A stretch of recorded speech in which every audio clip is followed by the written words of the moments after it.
जय हिंद दोस्तों। आज हम बात करेंगे हिंदी साहित्य की।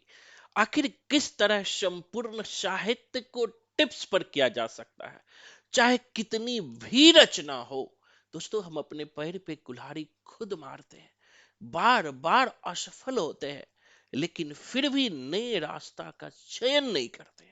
तो मैं उन सारे बच्चों को कहना चाहूंगा कि एक बार वीडियो देखना, आप जीवन में लक्ष्मी नारायण लाल के करीब 30 रचनाओं को आप नहीं भूलोगे। ये मेरे तरफ से लिखित गारंटी है।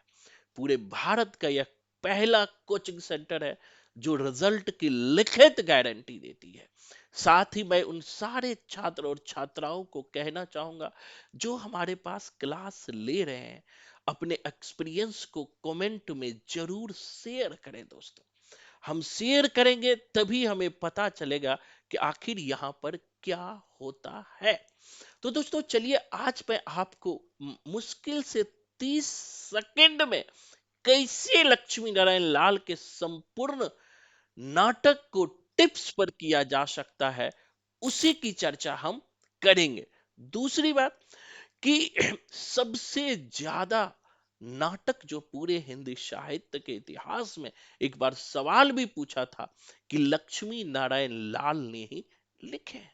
और अगर पहली बार हमारे चैनल को देख रहे हैं तो सब्सक्राइब कर देना और बेल आइकन को प्रेस कर देना। ये करने से फायदा आपको ही मिलेगा। तो दोस्तों, आज चलिए कि जैसा कि स्क्रीन पर आप देख रहे हैं, हमने करीब करीब 29 लक्ष्मी नारायण लाल जी की रचनाओं को लिया है। इन रचनाओं को कैसे सेकेंडों में कोडिंग से याद किया जा सकता है। तो दोस्तों, लक्ष्मी के नारायण अपने लाल से कहते हैं कि हमारा जो एक भक्त है वह अंधे कुएं में गिर गया। उसी अंधे कुएं में मादा कैक्टस भी है और 3 आंखों वाली मछली भी है। फिर से समझना, लक्ष्मी के नारायण अपने लाल से कहते हैं कि हमारा जो भक्त है वह अंधे कुएं में गिर गया, जहां पर मादा कैक्टस भी है और 3 आंखों वाली मछली भी है, और उसी के बगल में सूखा सरोवर भी है जहां सुंदर रसपान के लिए नाटक बहुरंगी खेला जाता है और तोता और मैना को बेचा जाता है। फिर से समझिएगा, लक्ष्मी लक्ष्मी नारायण अपने लाल से कहते हैं, लक्ष्मी के नारायण लाल से कहते हैं कि हमारा भक्त जो है अंधे कुएं में गिर गया। उसी अंधे कुएं में मादा कैक्टस भी है और 3 आंखों वाली मछली भी है, और उसी के बगल में सूखा सरोवर।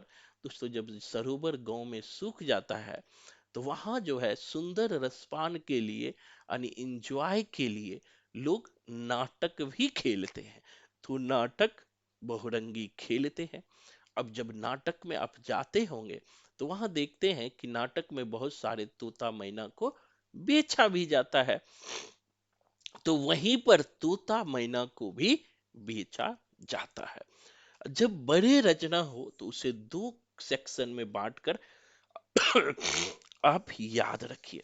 अब दूसरे सेक्शन में याद रखिएगा, आहट देखे होंगे। एक चुड़ैल होती है, चुड़ैल, समझ रहे हैं? एक चुड़ैल भूतिया। तो एक चुड़ैल रहती है रात रानी, जो दर्पण में मुख देखकर रक्त का माला पहनकर अनि सूर्य मुख सूर्योदय से पहले वापस घर लौट जाती है। फिर से समझिएगा, दूसरे सेक्शन में एक रात रानी है जो दर्पण में मुख देखती है, रक्त का माला पहनती है और सूर्य मुख से पहले वापस लौट जाती है।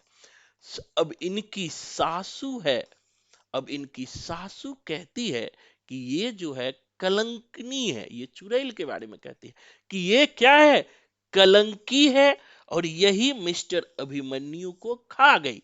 क्योंकि ये चुड़ैल है इसीलिए ये कलंकी है, और और ये मिस्टर अभिमन्यु को खा गई।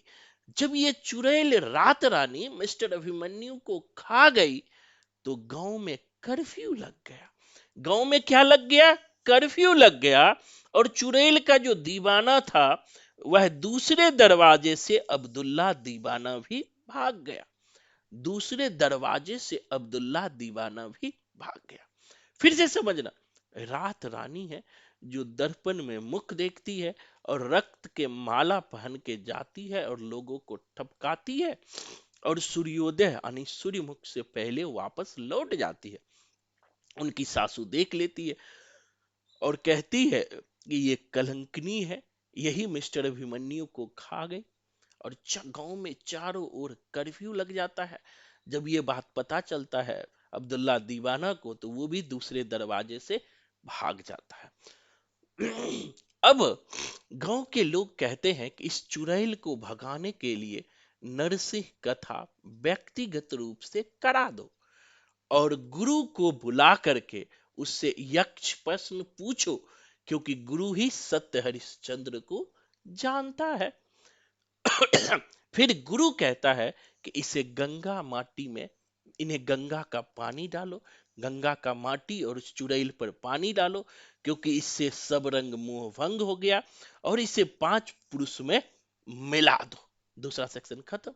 अब इसी समय तीसरे सेक्शन में 3 भाग में इसे याद करेंगे कि राम की लड़ाई होती है, परशुराम तीर्थ यात्रा पर होते हैं, कजरी वन चले जाते हैं और कुछ लोग उसी का कॉफी हाउस में इंतजार करते हैं और गाना गाते हैं, हाथी घोड़ा पालकी, जय कन्हैया लाल की। फिर से समझना, इस नाटक को जो सबसे ज्यादा नाटक लक्ष्मी नारायण लाल ने लिखा है, इसे 3 सेक्शन में बांटकर दोस्तों आप याद कर सकते हो।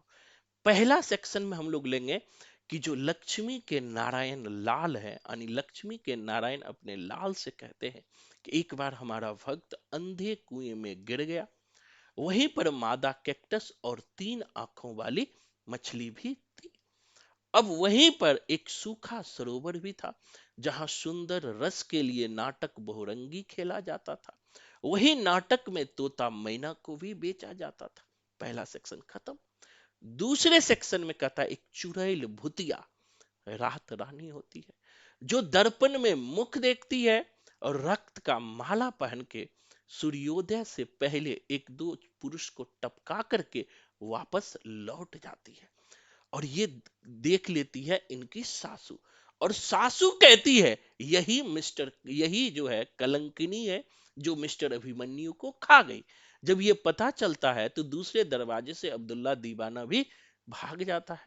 अब इस चुड़ैल को समाप्त करने के लिए पड़ोसी गांव के लोग कहते हैं कि नरसिंह कथा करा दो व्यक्तिगत रूप से और गुरु को बुलाओ, क्योंकि गुरु ही यक्ष प्रश्न और सत्य हरिश्चंद्र को जानता है। तो गुरु आता है, उस पे गंगा का माटी और पानी छिड़कता है चुड़ैल पे और उसे पंच पुरुष में विलीन कर देता है। और तीसरे सेक्शन में है कि राम की लड़ाई होती है, परशुराम तीर्थ यात्रा पर जाते हैं कजरी वन में, कुछ लोग उसी का कॉफी हाउस में इंतजार करते हैं और गाना गाते हैं, हाथी घोड़ा पालकी, जय कन्हैया लाल की, यानी हाथी घोड़ा पालकी। तो इस तरह आप संपूर्ण साहित्य को कोडिंग से सेकेंडों में याद कर सकते हैं। अगर आप भी रिजल्ट की गारंटी चाहते हो तो मैं बस इतना कहता हूं, कुछ नहीं करना, पूरे भारत का पहला कोचिंग सेंटर है जो आपसे रजिस्ट्रेशन फीस भी नहीं लेता है। आप 10 क्लास फ्री लो, बस आपको मैसेज करना है और क्लास से जुड़ जाना है। अभी हमारा फिर से साहित्य का बैच शुरू हुआ है, तो एक बार क्लास लेकर देखो। धन्यवाद।